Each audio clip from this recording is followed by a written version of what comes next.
ভারতে এমন জায়গা দেখা যায় না, বিশ্বের নিরিখেও তাই।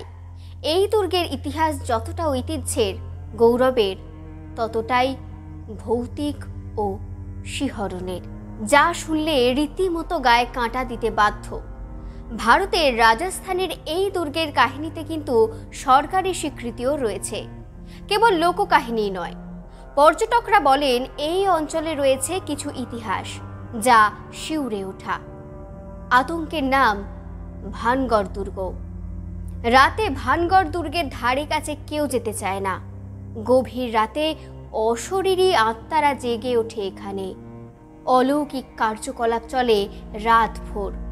কখনো কোনো শিশু, কখনো কোনো সম্ভ্রান্ত রমণী, কখনো বিদেহী সাধু রাতে ঘুরে বেড়ায় এখানে। হাড় হিম হয়ে যায় অশরীরীদের খিলখিল হাসি এবং ভয়ঙ্কর আর্তনাদের শব্দে। অভিশপ্ত ইতিহাস ভানগড়ের, বিভীষিকার অন্য নাম ভানগড় দুর্গ। হাওয়া নাকি কেঁদে ফেরে রাতের ভারী হয়ে ওঠা বাতাসে। রাতে এখানে গেলে প্রাণে বেঁচে ফেরে না কেউ। বাস্তবে কি হয় এখানে? কেন এত দুর্নাম ভানগড় দুর্গের?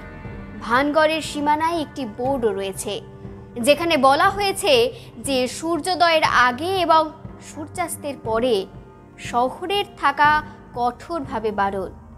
কিন্তু এই নিষিদ্ধতার কারণ কি? ভানগড় দুর্গটি 16 শতাব্দীতে ভগবন দাসের ছোট ছেলে মাধো সিংয়ের জন্য তৈরি করেছিলেন। এটি বিশ্বাস করা হয় যে রাতারাতি এই গ্রাম নির্জন হওয়ার আগে 10,000-এরও বেশি লোক ভানগড়ে বাস করত। লোকমুখে প্রচলিত আছে ভানগড় দুর্গে কেউ রাত কাটালেই তার মৃত্যু নিশ্চিত। এই ভয়ে অনেকেই রাত তো দূরের কথা, দিনের বেলাতেও এর আশেপাশে যান না ভুলেও। স্থানীয়রা বিশ্বাস করেন এই দুর্গের সীমানাতে ঢুকলেই অদ্ভুত সব অনুভূতি ঘটে সবারই। মনে হয় কেউ তাদেরকে অনুসরণ করছেন। শোনা যায় দুর্গের মধ্যে গুরু বালুনাথ নামে একজন সাধু বাস করতেন এবং দুর্গ নির্মাণের জন্য তার অনুমতি প্রথমে মান সিং চেয়েছিলেন। কিন্তু সাধু রাজাকে অনুমতি দেওয়ার সময় একটি শর্ত দিয়েছিলেন, যে কোনো পরিস্থিতিতেই দুর্গটি যেন তার বাড়ির ওপর ছায়া তৈরি না করে, এবং যদি তা ঘটে তবে শহরটি ধ্বংস হয়ে যাবে। রাজা এই বিষয়ে শপথ করেছিলেন, কিন্তু তার বংশধররা শপথ পালন করতে ব্যর্থ হন এবং তার ফলে অভিশাপটি ভানগড়কে ধীরে ধীরে গ্রাস করে ফেলে। এবং এটি ছাড়াও আরও একটি ঘটনা লোকমুখে প্রচলিত আছে। সেই গল্পটি ছিল রাজকুমারী রত্নাবতীর, আর তাকে নিয়েই শুরু অতৃপ্ত প্রেম, হত্যা এবং অভিশাপের কথামালা। কি সেই কাহিনী? ভানগড়ে ছিলেন এক তান্ত্রিক জাদুকর, তার নাম সিংহিয়া। কালা জাদু জানতেন তান্ত্রিক। রানীর রূপে মুগ্ধ হয়ে তাকে পাওয়ার জন্য পাগল হয়ে ওঠে সে, এবং কালা জাদুর সাহায্যে রানীকে বশ করার জন্য মনস্থির করে ফেলেন। রানীর এক পরিচারিকা সেই মন্ত্রমুগ্ধকারী তেল কিনতে দেখে রানীকে বশীকরণের জন্য সেই তেলে জাদুবিদ্যার প্রয়োগ করেন। রানী ষড়যন্ত্রের কথা জেনে যান। তাছাড়া রানীও কালা জাদুর কৌশল জানতেন। তিনি সিংহিয়াকে হত্যার ছক করেন।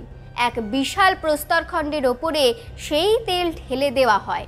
তিনি সেই পাথরে গড়িয়ে পড়েন। সেই পাথরে চূর্ণ হয়ে নিহত হয় তান্ত্রিক। মৃত্যুর আগে সেই তান্ত্রিক অভিশাপ দিয়ে যায়, মৃত্যু নগরী হয়ে উঠবে ভানগড়, ধ্বংস হয়ে যাবে নগরী। পরবর্তীতে আজবগড় এবং ভানগড়ের মধ্যে যুদ্ধের সময় রানী রত্নাবতী সহ ভানগড়ের রাজার বাহিনী নিহত হয়। আর এর কিছুদিনের মধ্যেই প্রাকৃতিক দুর্যোগ এবং অতিমারির কারণে ধ্বংস হয়ে ওঠে ভানগড়। অতঃপর অভিশপ্ত ভানগড় হয়ে ওঠে হন্টেড বা ভৌতিক স্থান। এখনও ভানগড় দুর্গে রাতে কাউকেই থাকতে দেওয়া হয় না। রাতে নির্জন নিঃশব্দ হয়ে ওঠে ভগ্নপ্রায় দুর্গ। জেগে থাকে অশরীরীরা। ভূতে বিশ্বাসী এবং যুক্তিবাদীরা বলেন সবটাই ব্যবসায়িক কৌশল। ভূত বিশ্বাসীরা প্রশ্ন তোলেন, তাহলে কেন স্থানীয় মানুষেরা গলা নামিয়ে বলেন भनगर में हर साल कुछ लोग मरते हैं, उनके भूत तो यहीं पर रुकेंगे ना। इसलिए तो भनगर वो जगह है जहाँ से लोग भाग जाते हैं।